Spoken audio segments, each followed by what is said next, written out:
देखिए अभी सबसे बड़ा क्वेश्चन ये है कि क्या पाकिस्तान सेमीफाइनल क्वालिफाई कर जाएगा। ठीक है, अभी जैसा सबको लग रहा है कि पाकिस्तान साउथ अफ्रीका को हरा दे या इंडिया साउथ अफ्रीका को हरा दे तो चला जाएगा, ऐसा नहीं है। इसके साथ भी कुछ चीज़ें हैं जो अगर सब कुछ आप बोल सकते हो जा करके पाकिस्तान के फेवर में रहेगा तो ही पाकिस्तान जाएगी। ठीक है, अगर पॉइंट्स टेबल अगर हम लोग देख लें तो जिम्बाब्वे एक भी मैच नहीं हारी है और बांग्लादेश एक मैच हारी है। ठीक है, अब अगर यहाँ से देखिए एक ही सिचुएशन बनता है कि इंडिया और पाकिस्तान दोनों को अपने बचे हुए सारे मैच जीतने पड़ेंगे। अब इंडिया को साउथ अफ्रीका को हराना पड़ेगा और उसका जो बचा हुआ 2 मैच है आपका बांग्लादेश और जिम्बाब्वे से, उनको हराना पड़ेगा, जो कि बोला जा सकता है कि इंडिया कर लेगी अगर साउथ अफ्रीका को हरा देगी तो। अब पाकिस्तान को भी तीनों मैच जीतना पड़ेगा। अगर पाकिस्तान का भी सिमिलर है कि अगर वो साउथ अफ्रीका को हरा देती है तो वो बचे हुए नेदरलैंड्स और आप कहीं ना कहीं बांग्लादेश को हरा देगी। ठीक है, ऐसा ही हम लोग सोच सकते हैं। बट अगर ये सारी कंडीशन फुलफिल हो गई अभी भी पाकिस्तान बाहर हो सकता है। ठीक है, जिम्बाब्वे को अपना एक मैच हारना पड़ेगा।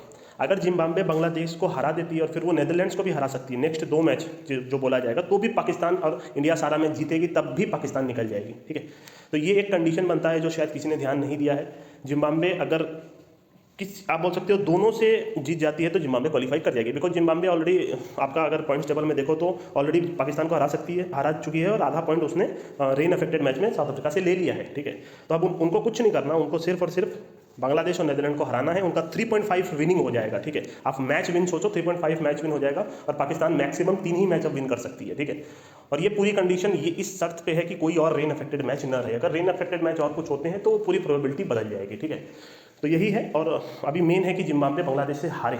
ठीक है, तो अगर बांग्लादेश से हारती है, अगर बांग्लादेश को उसने हरा दिया कल, तो फिर वो नेदरलैंड से मैच टू मैच जीत जाएगी। बहुत ही रेयर केस में वो हारेगी नेदरलैंड से। ठीक है, कुछ भी हो सकता है, हालांकि क्रिकेट है, ये चीज़ें करवाई जाती हैं। अब चाहे जैसे वो जिम्बाब्वे सेमीफाइनल टच कर जाए, ये थोड़ा सा वो लग रहा है। ठीक है, बट फिर भी जिम्बाब्वे का लास्ट का अगर आप रिकॉर्ड देखोगे तो काफ़ी विनिंग करते हुए आए हैं। ठीक है, नेदरलैंड्स को उन्होंने फाइनल में हराया था जो वर्ल्ड कप क्वालिफिकेशन था, और वो सारा मैच जीत रहे। जिम्बाब्वे चेंज हो रहा है, उन्होंने ऑस्ट्रेलिया को हराया, इंडिया को ऑलमोस्ट हरा दिया था। ठीक है, तो जिम्बाब्वे के साथ कुछ तो ये कर रहे हैं। ठीक है, जो भी कर रहे हैं मेरे को नहीं मालूम। अगर इन सारे प्रोबेबिलिटी में जिम्बाब्वे क्वालिफाई कर जाए तो इसमें कोई हैरानी की बात नहीं होगी, बिकॉज वो बांग्लादेश को हरा सकते हैं और नेदरलैंड्स को भी हरा सकते हैं। That's it. उसके बाद कोई मैच का रीजन मतलब कोई फर्क ही नहीं पड़ेगा, पाकिस्तान कितना भी मैच जीते।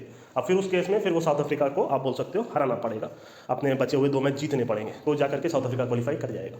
तो पाकिस्तान का एक ही कंडीशन बनता है फाइनल में कि इंडिया पाकिस्तान सारा मैच जीते और जिम्बाब्वे अपना एक मैच हारे। ठीक है, इंडिया का भी जीतना इसलिए जरूरी है बिकॉज अगर बांग्लादेश जिम्बाब्वे को हरा देता है तो बांग्लादेश का 2.5 हो जाएगा। ठीक है, और फिर बांग्लादेश एंड में जाकर के आप बोल सकते हो कि हो सकता है इंडिया को, अगर मान लीजिए जिम्बाब्वे को हरा दे तो इंडिया को अगर वो हरा देगा तो उनका भी 3.5 हो जाएगा, तो भी कोई कंडीशन नहीं बनता पाकिस्तान के जाने का। तो एक ही कंडीशन है जो मैंने आपको बताया, ये सारी चीज़ें क्लिक करनी चाहिए, उसी केस में पाकिस्तान जा सकता है। हो सकता है देखो इंडिया को तीनों मैच जीतना, अगर साउथ अफ्रीका को हरा देंगे तो काम बन जाएगा। पाकिस्तान भी कहीं ना कहीं अगर साउथ अफ्रीका को हरा देगी तो काम हो जाएगा, बट जिम्बाब्वे को भी एक मैच हारना पड़ेगा, ये पाकिस्तान को देखना पड़ेगा। शायद इसमें किसी ने दिमाग नहीं लगाया, मैं आपको समझा दे रहा हूँ। ठीक है, अब जो होगा देखा जाएगा। बस यही था, मतलब एक qualification scenario. Because India Pakistan का अगर फाइनल होगा वर्ल्ड कप में, जैसे लास्ट ईयर जैसा मैं सोच रहा हूँ कि दुबई में जो किसी ने नहीं सोचा था, ऑस्ट्रेलिया न्यूजीलैंड का फाइनल हुआ था, है ना। दोनों ही आप बोल सकते हो आउटसाइड, आप बोल सकते हो जो एशिया की टीम है, और दोनों ही पड़ोसी देश थी। तो मैक्सिमम पड़ोसी देश का फाइनल हमको देखने मिला है, जैसे श्रीलंका पाकिस्तान का फाइनल देखने मिला था। ठीक है, बहुत सारे ऐसे सिचुएशंस आए हैं जिसमें वर्ल्ड कप में, जैसे इंडिया पाकिस्तान का फाइनल था पहले बार में। तो इस तरीके का जो ये कम्बिनेशन रहता है, तो अगर इस तरीके का कम्बिनेशन इंडिया पाकिस्तान का फाइनल देखने मिल जाए ऑस्ट्रेलिया में, तो उससे बड़ा मैच अब तक की हिस्ट्री में कोई होगा ही नहीं। ठीक है, तो हो सकता है ये करवा सकते हैं, एवरीथिंग इज ऑलरेडी डिसाइडेड। ठीक है, अब आप सोच सकते हो नहीं सोच सकते हो, वहाँ तक मैं आपको पहले समझा देता हूँ। ठीक है दोस्तों, अभी मैं चलता हूँ।